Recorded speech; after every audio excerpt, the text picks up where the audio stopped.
ဒီဗီဒီယိုကတော့ကျွန်တော်ပုံမှန်လုပ်နေကြလူငယ်တွေအတွက်မဟုတ်ဘဲနဲ့လူငယ်တွေရောလူကြီးတွေအတွက်ပါရည်ရွယ်ပြီးလုပ်ခြင်းဖြစ်ပါတယ်။ Okay ဒီဗီဒီယိုကြည့်နေတဲ့သူတွေမှာပတ်စံကိုစိတ်ဝင်စားတယ်ပတ်စံအကြောင်းကိုသိကျင်တယ်ပတ်စံလူတွေဘယ်လိုပတ်စံရှာလဲပတ်စံရှာတဲ့နည်းလမ်းတွေကိုသိကျင်မယ်လို့ကျွန်တော်ယုံကြည်တယ်။အဲ့အတွက်ကျွန်တော် The Millionaire First Lane ဆိုတဲ့စာအုပ်ကို review ပုံစံမျိုးလို့ဆိုပေမဲ့ကျွန်တော် review မဟုတ်ဘူးကျွန်တော်တို့ border တွေစုပြီးတော့စာအုပ်ထုတ်အုပ်အကြောင်းကိုဆွေးနွေးတဲ့ပုံစံမျိုးကျွန်တော်ပြောပြပေးသွားပါမယ်။ The Millionaire First Lane ဆိုတဲ့စာအုပ်ကိုတော့ MJ DeMarco ဆိုတဲ့စာရေးဆရာကရေးခဲ့တယ်ပေါ့နော်။ဒီစာအုပ်ရဲ့အဓိကအကြောင်းအရာတော့ငွေရှာတဲ့နေရာမှာနီလန်း၃နည်းကိုအဓိကဒီစာရေးဆရာကပြောထားတယ်။ဒီနီလန်းတွေကတော့ကျွန်တော်တို့ sidewalk လို့ခေါ်တဲ့လမ်းရယ်ဒုတိယ slow lane ရယ်ပြီးတော့ကျွန်တော်တို့ first lane ရယ်ပေါ့။ဒါတွေကွာလဲဆိုရင်ကျွန်တော်တစ်ခုချင်းရှင်းပြပါမယ်။ sidewalk ဆိုတာကတော့မြင်သာအောင်ပြောရမယ်ဆိုရင်ကျွန်တော်တို့မြန်မာနိုင်ငံမှာအလွယ်ကူဆုံးကြည့်လို့ရမယ်ဆိုရင်ကျွန်တော် sidewalk ဆိုတာကshortcut တွေသုံးတယ်ပေါ့ငွေရှာတဲ့အချိန်မှာကျွန်တော်တို့ဖြတ်လန်းတွေသုံးတယ်ကိုယ့်ရဲ့စူးစမ်းအထောက်မှုမထည့်ခြင်းဘူးကိုယ့်ရဲ့ဉာဏ်မသုံးဘဲနဲ့ငွေရအောင်လုပ်တဲ့နည်းလမ်းလို့ပြောလို့ရတယ်ဥပမာကျွန်တော်တို့လောင်းကစားတို့တခြားကိုထိန်းချုပ်လို့မရတဲ့ကုမ္ပဏီတစ်ခုထဲမှာ share ဝယ်ထားတာမျိုးဒါတွေကိုကျွန်တော်တို့ sidewalk လို့ခေါ်တယ်ကိုယ့်အနေနဲ့ sidewalk ရှောက်တယ်ဆိုရင်ကုမ္ပဏီတစ်ခုကိုကဖွင့်ထားတယ်ဆိုရင်ကို manage လုပ်လို့ရတယ်ဆိုရင်ဒါကိုယ့်ရဲ့ control ကိုယ့်ရဲ့လက်အောက်မှာရှိတယ်။လောင်းကစားလုပ်တယ်လို့ကျွန်တော်တို့casino ဆော့တယ်ဒါမျိုးတွေပေါ့ပြီးတော့ကျွန်တော်တို့ stock တွေဝယ်တယ်တခြားကုမ္ပဏီက stock တွေဝယ်တယ်ဆိုရင်ဒါတခြားသူတွေပေါ့ကိုကမှီခိုနေရတယ်။အဲ့အတွက်ကိုယ့်ရဲ့ income ကကိုယ့်ဘောမမူတည်ဘူးတခြားသူတွေပေါ်မူတည်တယ်လို့ဆိုနိုင်ပါတယ်။ဒုတိယအနေနဲ့ကတော့ slow lane ပါ slow lane ဆိုတာကတော့ကျွန်တော်တို့ပုံမှန်အခုလူအများစုလျှောက်တဲ့လမ်းပေါ့နော်ငယ်ရွယ်တော့မှကျွန်တော်တို့စာကြိုးစားမယ် college တက်မယ် college ပြီးသွားရင်အလုပ်ရှာမယ်ယာတုတိုးအောင်လုပ်မယ်နောက်ဆုံးပင်စင်စားနဲ့နေမယ်ပေါ့ဂျားထဲမှာကျွန်တော်တို့ပတ်စံလေးတွေစုမိတာရှိမယ်အချိန်ကြာရင်ကျွန်တော်တို့စီးတဲ့ပတ်စံလေးတွေကို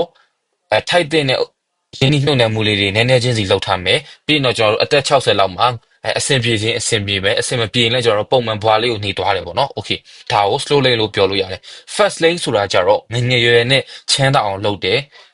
်ပြီးတော့ကိုလှုပ်တဲ့အလုပ်ကလည်းကိုယ်တိုင်ထိန်းချုပ်နိုင်တဲ့အလုပ်ဖြစ်ပြီးတော့ freedom လို့ခေါ်တဲ့လွတ်လပ်မှုလည်းရှိတဲ့အလုပ်ကိုဆိုလိုပါတယ်ဒီ first lane ဆိုတဲ့ road က get rich quick ဖြစ်ပါတယ် get rich easy မဟုတ်ပါဘူး get rich quick ဆိုတာကမြန်မြန်ဆန်ဆန်နဲ့ချမ်းသာတဲ့လမ်းပေါ့နော်မြန်မြန်ဆန်ဆန်နဲ့ပတ်စံရှာလို့ရတဲ့နည်းလမ်းကိုဆိုလိုတယ်မြန်မြန်ဆန်ဆန်ဆိုတာကတော့ဒီ MG ဒီမှာကိုစာရေးဆရာကတော့35နှစ်အောက်ပေါ့ကျွန်တော်တို့10နှစ်အတွင်းလို့ဆိုလိုပါတယ်ဥပမာကိုက35နှစ်ကျော်သွားပြီဆိုလဲ9နှစ်ကနေ10နှစ်အတွင်းရှောက်မယ်ဆိုရင်ဖြစ်နိုင်တဲ့ဒီလမ်းလို့ဆိုလိုထားတယ်ပေါ့နော်ဒီနေရာမှာသတိပြုမိစေချင်တာက garage easy မဟုတ်ပါဘူး garage easy ဆိုတာလွယ်လွယ်ကူကူနဲ့ငွေရှာလို့ရတဲ့နည်းလမ်းမဟုတ်ဘူးကိုယ့်အနေနဲ့စူးစမ်းအထောက်မှုလိုအပ်တယ်ကိုယ့်ရဲ့ဉာဏ်ကိုသုံးဖို့လိုအပ်တယ်ကိုယ့်ရဲ့ effort တွေထည့်ဖို့လိုအပ်တယ်ခုပဲကွာသွားတာကျွန်တော်တို့နှင်းနှင်းချမ်းသာမလားမြန်မြန်ချမ်းသာမလားဒါမျိုးကွာသွားတယ်ပေါ့နော်ဥပမာကျွန်တော်တို့မြင်ဘူးလိမ့်မယ်အသက်25နှစ်လောက်နဲ့ကားကောင်းကောင်းစီးနိုင်တဲ့သူနဲ့အသက်50မှာကားကောင်းကောင်းစီးနိုင်တဲ့သူသူတို့နှစ်ယောက်လုံးကချမ်းသာတာချင်းတူတယ်ပေါ့နော်ဒါပေမဲ့အသက်အရွယ်ကွာသွားတယ်ဒီနေရာမှာကျွန်တော်တို့ဒါ slow lane နဲ့ fast lane နဲ့ကွာသွားတယ်လို့ဆိုနိုင်ပါတယ် okay ကျွန်တော်တို့အသေးစိတ်လေးတွေထပ်သွားကြည့်အောင် slow lane ကိုကျွန်တော်တို့အရင်ပြောပါမယ် slow lane ဆိုတာတော့ကျွန်တော်တို့ပုံမှန်ဘဝလေးပေါ့နော်မနေ့9နာရီကနေညနေ9နာရီထိအလုပ်လုပ်တယ်ပေါ့ပြီးရင်ကျွန်တော်တို့တခြားသူတွေပေါ်မှာမူတည်တယ်ဥပမာကိုယ့်ရဲ့အလုပ်ရှင်ရှိမယ်ကိုယ့်ရဲ့ company ပိုင်ရှင်ရှိမယ်ပြီးရင်ကျွန်တော်တို့က slow lane ဆိုတဲ့နေရာမှာကိုယ့်ရဲ့ပတ်စံတွေကကျွန်တော်တို့ကိုယ့်ကိုထိန်းချုပ်ထားတာဖြစ်တယ်ဥပမာကျွန်တော်တို့အကျွေးတွေနဲ့နေတယ်အကျွေးတွေနဲ့ကားဝယ်တယ်အကျွေးတွေနဲ့အိမ်ဝယ်တယ်ဒါဆိုရင်ကျွန်တော်တို့ကပတ်စံကိုထိန်းချုပ်တာမဟုတ်ဘဲနဲ့ပတ်စံကျွန်တော်တို့ကိုထိန်းချုပ်ထားတာဖြစ်ပါတယ်အဲ့တော့ဒီနေရာမှာစာရေးဆရာ MG က highlight လုပ်တယ်ပေါ့နော်သူအရေးကြီးရလို့ပြောထားတဲ့အချက်တစ်ချက်ကဘာလဲဆိုတော့ the problem is we think slow lane is normal ဖြစ်ပါတယ်အတိပ္ပယ်ကဘာလဲဆိုတော့ကျွန်တော်တို့က slow lane ဆိုတဲ့လမ်းပေါ့ကျွန်တော်တို့ခုနပြောခဲ့သလိုပဲမနက်9နာရီနဲ့9နာရီထိအလုပ်လုပ်တယ်ငွေလေးနည်းနည်းစုတယ်ဒီလိုပုံစံမျိုးကိုကျွန်တော်တို့ကပုံမှန်လုပ်ရမယ်လို့ထင်တယ်ပုံမှန်အလုပ်လုပ်လဲထင်တယ်ဘာလို့လဲဆိုတော့ကျွန်တော်တို့ခါချော်ကလည်းဒီတိုင်းဖြစ်နေလို့ပါကျွန်တော်တို့လူအများစုအဖိုးဖွားကနေပြီးတော့ဒီ slow lane ကိုရှောက်ခဲ့ကြတယ်အဲ့တော့ကျွန်တော်တို့အဖေအမေကလည်းဒီ slow lane ကိုရှောက်တယ်ဆိုရင်ကိုယ်တိုင်ကလည်းslow lane ကိုရှောက်မိမှတေးကြတယ်တေးကြနီးရှိရပေါ့နော် okay အဲ့တော့ဘာလို့ရလဲဆိုတော့ကျွန်တော်တို့ကဒီ financial education လို့ခေါ်တဲ့ငွေကြေးအလုပ်လုပ်ပုံငွေကြေးကိုဘယ်လို manage လုပ်မလဲဆိုတာတွေကိုသိဖို့လိုအပ်တယ်အဲ့လိုမဟုတ်ဘဲနဲ့ကျွန်တော်တို့ကိုယ့်အနေနဲ့ခါချပေါ့ကိုယ့်ရဲ့မျိုးရိုးစင်ဆက်အရာဒီလိုပဲလုပ်ခဲ့တယ်ဆိုရင်ကိုယ့်အနေနဲ့ဒီလိုပဲဆက်လုပ်မိဖို့ percentage များတယ်အခွင့်အရေးများတယ်ပေါ့နော်အဲ့တော့ကျွန်တော်တို့ကဖောက်ထွက်ဖို့လိုအပ်ပါတယ်အဲ့တော့ဒီ slow laner လို့ခေါ်တဲ့ပုံမှန်ပေါ့နော်ကိုယ့်ရဲ့ဘဝကိုပုံမှန်ပဲနေနိုင်တဲ့သူတွေကတင်းင်းလာကနေတောက်ကြနေကိုကျွန်တော်တို့သူတို့ရဲ့ဘဝကိုရောင်းလိုက်ရတယ်ပေါ့နော်ဘာအတွက်လဲဆိုတော့ကျွန်တော်တို့တနေ့နေ့နဲ့တနင်္ဂနွေနေ့နှစ်ရက်ပျော်ရွှင်ဖို့သူတို့ရဲ့တပတ်မှာရှိတဲ့9ရက်ကိုရောင်းစားလိုက်ရတယ်လို့ဒီစာရေးဆရာကပြောထားတယ်ပေါ့နော်အဲ့ဒါကျွန်တော်တို့မှန်ပါတယ်ဥပမာကျွန်တော်တို့စဉ်းစားကြည့်ပေါ့ကိုကဒီကိုလုံနေတဲ့အလုပ်မှာမပျော်ဘူးတို့ပေမဲ့ပတ်စံရအောင်စားဝတ်နေရေးအဆင်ပြေအောင်ကျွန်တော်တို့9နာရီနဲ့9နာရီထိလောက်ရတယ်9ရက်လောက်ရတယ်တချို့6ရက်လောက်ရတယ်အဲ့တော့တစ်ပတ်မှာတစ်ရက်တော့မဟုတ်2ရက်ကိုပဲကျွန်တော်တို့ enjoy လုပ်ရတယ်ပေါ့နော် first laner တွေကြတော့ကျွန်တော်တို့အဲ့လိုမဟုတ်ဘူးပေါ့နော် first laner တွေကြတော့3ဆင့်ရှိပါတယ်ဘာတွေလဲဆိုတော့ပထမတစ်ဆင့်ကကျွန်တော်တို့ဘာမှဒီ first lane တွေကိုမလျှောက်ခင်ဆိုရင်တော့လုံးဝကိုယ့်အနေနဲ့အားနေမယ် free time တွေများနေမှာပေါ့နော်နည်းနည်းချင်းကိုယ့်ရဲ့ first lane road ကိုရှောက်ပြီးကိုယ့်ရဲ့လမ်းကြောင်းပေါ်ရောက်ပြီဆိုရင်ကျွန်တော်တို့ဘာလုပ်မလဲဆိုတော့အလုပ်တွေပို့လုပ်ရပါလိမ့်မယ်ဥပမာကျွန်တော်တို့တခြားသူကတစ်ပတ်ကို9ရက်ကို10နာရီလုပ်တယ်ဆိုရင်ကျွန်တော်တို့တစ်ပတ်9ရက်16နာရီလောက်လုပ်ရင်လုပ်ရလိမ့်မယ်တော့မဟုတ်10နာရီ17နာရီ17နာရီဒါမျိုးပေါ့ okay အဲ့လိုလုပ်ရလိမ့်မယ်အဲ့တော့ဒုတိယတစ်ဆင့်ကကျတော့ကျွန်တော်တို့ပထမတစ်ဆင့်ကအလုပ်တွေမရှိဘူးဒုတိယတစ်ဆင့်ကကျတော့အလုပ်တွေများအောင်လုပ်ရမယ်သူများထက်ပိုလုပ်ရမယ်တတိယအဆင့်ကျတော့သူများတွေတပတ်ကို9ရက်အလုပ်လုပ်နေတဲ့အချိန်မှာ first laner တွေကတော့တပတ်ကို2ရက်ဖဲလုပ်ပြီးတော့9ရက်နားတယ်လို့ဆိုထားပါတယ်အဲ့ဒါတကယ်မှန်တယ်ပေါ့နော် okay first laner တွေကိုကိုက first lane ရှောက်ချင်တယ် first laner တယောက်ဖြစ်ချင်တယ်ဆိုရင်ဘာတွေလုပ်ရမလဲပေါ့အဲ့တော့ဒီနေရာမှာ MGT မှာကိုဆိုလိုတာကတော့ကျွန်တော်တို့ producer ဖြစ်ဖို့လိုအပ်ပါတယ်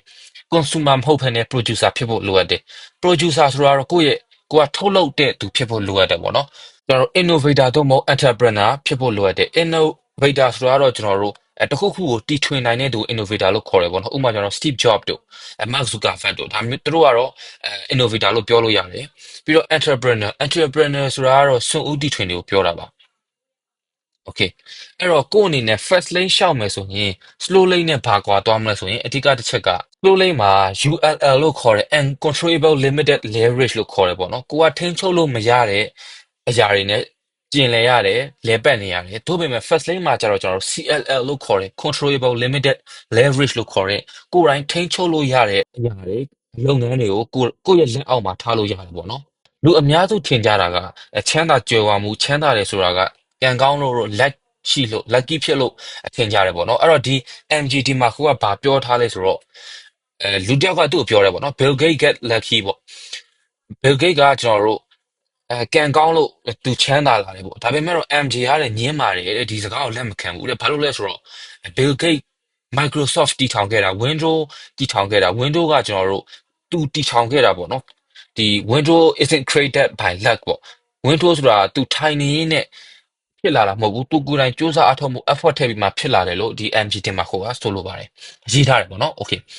အဲ့ဒီညမှာကျွန်တော် highlight ထပ်လုပ်ချင်တာကပတ်စံနဲ့ပျော်ရွှင်မှုကိုဝယ်လို့မရပါပဲပတ်စံနဲ့ကျွန်တော်တို့လွတ်လပ်မှုကိုဝယ်လို့ရပါတယ်ကိုအလုံးမလုံးချင်တဲ့စိတ်ကျွန်တော်တို့မလုံးလို့ရတယ်ဥပမာကျွန်တော်ပတ်စံရှိရဆိုရင်ကိုယ့်ရဲ့အချိန်ကိုအဆင်ပြေလို့အသုံးချလို့ရတယ်မနက်9နာရီနဲ့ညနေ9နာရီထိရုံးတက်ဆရာမလို့ဘယ်ကားလို့ရှင်လဲဘယ်အိမ်လို့ရှင်လဲကျွန်တော်တို့လွတ်လွတ်လပ်လပ်ဝယ်နိုင်တယ်ပေါ့နော်ဒီလိုပဲကိုယ့်ရဲ့မိသားစုကိုပြန်ကြည့်မယ်ဆိုရင်လည်းလွတ်လွတ်လပ်လပ်ပြန်ကြည့်နိုင်မှာဖြစ်တယ် Okay နောက်တစ်ခုကကျွန်တော်တို့ဒီ MGT မှာကိုကဘာပြောထားလဲဆိုတော့ slow laners have MBAs ပေါ့နော် first laner higher than နဲ့ကျွန်တော်တို့ slow laner ဆိုတာကတော့ပုံမှန်ကိုယ့်ရဲ့ဘဝကိုဒီ normal life ပဲနေတဲ့သူတွေက MBA ရှိကြတယ်လို့ပေမဲ့ first laner တွေကြတော့ဒီ MBA ကြတဲ့သူတွေကိုပြန်ငှားတယ်လို့ဆိုလိုပါတယ် Okay ဒီညမှာကျွန်တော်တွေးမိရပါလဲဆိုတော့ကျွန်တော်တို့ကဥပမာ university သို့မဟုတ် college ပေါ့ကျွန်တော်တို့ college တက်တယ်တက္ကသိုလ်တက်ပြီးသွားရင်ကိုယ့်ရဲ့သင်ယူမှုကပြီးသွားပြီလို့ထင်တယ်သို့ပေမဲ့ကျွန်တော်တို့ကအဲ့လိုမဟုတ်ဘူးဗျကိုယ့်အနေနဲ့ဘယ်လိုခံယူထားတင်လဲဆိုတော့ကိုယ့်ရဲ့ဘဝက university လို့ခံယူထားတင်တယ်ကျွန်တော်တို့နေ့စဉ်တွေ့နေရတဲ့လူတွေအလုပ်ထဲမှာပတ်ဝန်းကျင်ကိုယ့်ရဲ့ဉာဏ်ထဲမှာရှာလို့ရတဲ့ပညာတွေလည်းရှိတယ်အဲ့တော့ကိုယ့်အနေနဲ့ University တို့မ college တခုကနေပြီးတော့ degree မရဘူး diploma မရဘူးဆိုရင်အားမငယ်ပါနဲ့နေ့စဉ်ဘဝမှာရှာလို့ရတယ်နောက်တစ်ခုကကျွန်တော်တို့စာအုပ်တွေတို့စာကြည့်တိုက်တွေနောက်ဆုံးကျွန်တော်တို့အခုခေတ်ဆိုရင် YouTube တွေ Google တွေပြီးတော့ artificial intelligence AI တွေပေါ့ဒါတွေကနေပြီးတော့လေအများကြီးသင်ယူလို့ရတယ်ဆိုတော့မမေ့ပါနဲ့အဲ့တော့တဲ့အနေနဲ့နေ့စဉ်ဘာတွေသင်ယူနေလဲဆိုတော့ပြန်စဉ်းစားကြည့်ပါအရေးကြီးတဲ့တစ်ချက်က retirement can happen at any age လို့ဆိုလိုပါတယ်ဘာလဲဆိုတော့ကျွန်တော်တို့မြန်မာနိုင်ငံမှာဆိုရင်ပြင်ဆင်ယူလို့ရတဲ့အသက်အရွယ်က60လို့ပြောလို့ရတယ်ပေါ့နော်ဒါပေမဲ့ကိုယ့်အနေနဲ့ပင်စင်လို့ပြောလို့ရတယ်အလုံးမလုံးဖ ೇನೆ နေနိုင်တဲ့အခြေအနေကအသက်အရွယ်နဲ့မဆိုင်ဘူးလို့ MGT မှာကိုကပြောထားတယ် ဥပမာကျွန်တော်တို့25နှစ်နဲ့လည်းပြင်ဆင်ယူလို့ရတယ်။ဒါမှမဟုတ်ကျွန်တော်တို့အသက်50အသက်60ဖြစ်နိုင်တယ်ပေါ့နော်။အဓိကတော့ကျွန်တော်တို့ကိုယ့်ရဲ့ expense လို့ခေါ်တဲ့ကိုယ့်ရဲ့ထွက်ငွေကိုကိုယ့်ရဲ့ income က cover လုပ်နိုင်တယ်ပြီးတော့ကျွန်တော် passive income လို့ခေါ်တဲ့ကိုယ်အိတ်နေတောင်ငွေဝင်မဲ့လမ်းကြောင်းတွေဖန်တီးထားနိုင်မယ်ဆိုရင်တော့ကျွန်တော်တို့ဘယ်အသက်ယူမှာမဆိုပင်စင်ယူတယ်လို့မျိုးနေလို့ရမှာဖြစ်ပါတယ်ကို producer ဖြစ်နိုင်မဲ့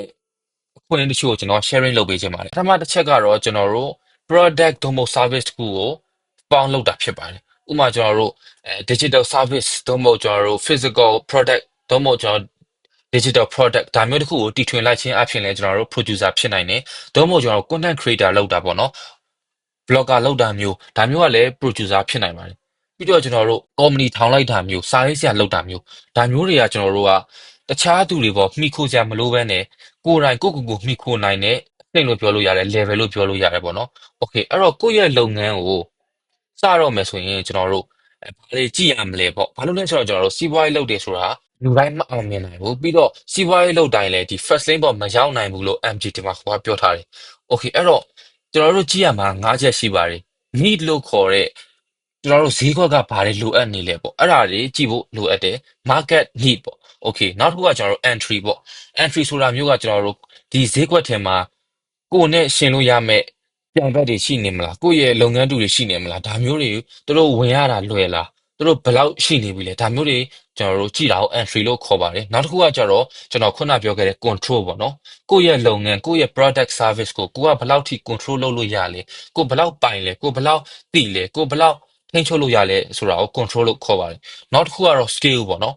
scale ဆိုတာမျိုးကဘာလဲဆိုတော့ကျွန်တော်တို့ဘယ်လောက်ထိချဲ့ထွင်နိုင်လဲဆိုတာကိုဆိုလိုပါတယ်အဲ့တော့ကိုယ့်အနေနဲ့ချဲ့ထွင်ခြင်းတယ်ဆိုရင်အခုခေတ်မှာအကောင်းဆုံးကတော့ internet business ဖြစ်ပါတယ် internet ဆိုတာကျွန်တော်တို့ locally မဟုတ်ဘဲနဲ့နိုင်ငံအတွင်းမဟုတ်ဘဲနဲ့ပြည်ပအထိပါကျွန်တော်တို့ target လုပ်လို့ရတဲ့အတွက် scalable ဖြစ်တယ် scale လုပ်ဖို့လည်းအလွန်လွယ်ကူတဲ့ business ကိုဖြစ်ပါတယ်နောက်ဆုံးအနေနဲ့ကတော့ time ပေါ့နော်ခုနကျွန်တော်ပြောခဲ့သလိုပဲကိုယ့်အနေနဲ့ business တော့လုပ်နေတယ်ဒါပေမဲ့မနက်9:00နာရီကနေညနေ9:00နာရီအထိလုပ်နေတယ်ဆိုရင်ဒါတင်းအနေနဲ့ first lane ပေါ်ရောက်တယ်လို့ဆိုလိုနိုင်သေးဘူး slow lane ပဲဖြစ်သေးတယ်အဲ့တော့ကိုယ့်ရဲ့အချိန်ကိုဘယ်လို manage လုပ်မလဲပြီးတော့ကျွန်တော်တို့ business ကို system တစ်ခုဘယ်လိုချမလဲဆိုတာတည်တဲ့အထိလေ့လာနိုင်တယ်ပြီးတော့ကျွန်တော်တို့ impact ဖြစ်တဲ့လောက်ဆောင်ချက်တွေကိုလုပ်နိုင်မယ်ဆိုရင်တော့ time ကိုပါတင်းအနေနဲ့ပိုင်စွာပြီဖြစ်ပါတယ် Okay ဒီဗီဒီယိုလေးကနေပြီးတော့တင်ဘာတွေရလဲဆိုတာကိုခုမှရေးခဲ့လို့ရပါတယ်နောက်ဗီဒီယိုမှာလည်းဒီလိုမျိုးစာအုပ်တွေကို review လုပ်ဖို့ဘယ်လိုစာအုပ်တွေတည်ကျင်လဲဆိုတာကိုပြောခဲ့လို့ရပါတယ်ကျွန်တော်ကတော့ဘုံဝင်တာပါ